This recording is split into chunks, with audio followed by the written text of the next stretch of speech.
natin to. Ayan.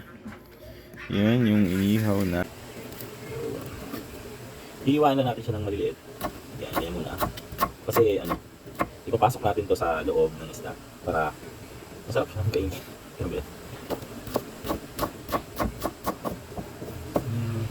Pero talaga neighbors mo gusto kong kainin isda na inihaw.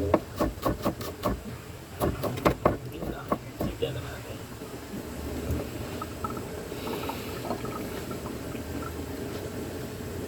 Yun. So, bali, hihiwain lang din natin siya ng maliliit. Para yung parang magkasize lang sila ng sibuyas. So, lalagay natin sa loob ng isda.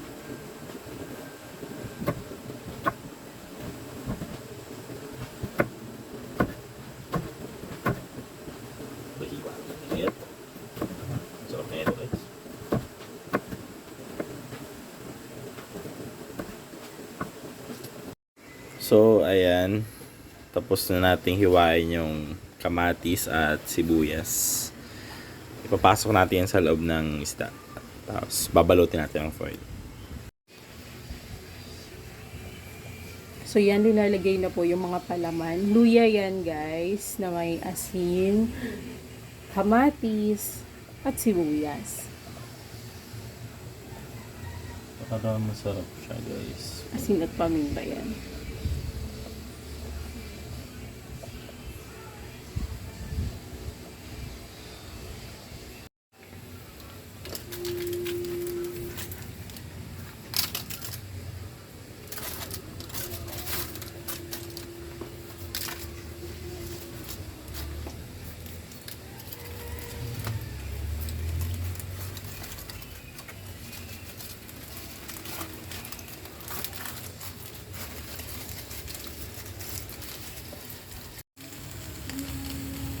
So, dahil wala kaming ihawan, improvise niya, is pinoil niya yung isda. And then, yan.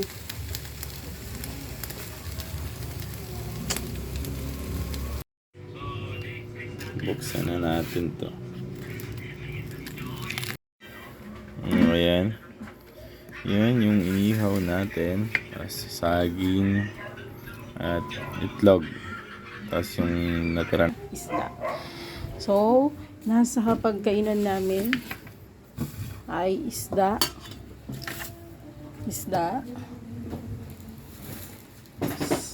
Toyo mansi. Yan. Tira namin yesterday yan. Tapos itlog. Tapos ito. Actually, maghapon to neighbors. Hindi lang to for lunch na kain. Tara, kain. okay na. So, para-paraan lang kami para makaluto. Kasi gusto namin ng inihaw. So, kayo din, para-paraan na lang. Paano ba kayo mag-ihaw kung walang ihawan? Kain na tayo. So, eto na yung isda. Lasahan natin. Sausaw mo. Okay. Wait lang, may pinit. Sausaw natin sa sauce. Ito yung sauce na toyo mansi. Ito yung isda na inihaw namin.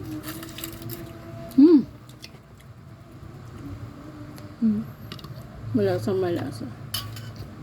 Try nyo din kung wala kayong ihawan. Log.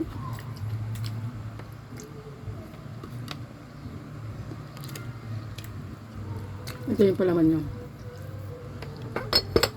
Kain muna kami. Sarap. Yan guys, yun na rin natira.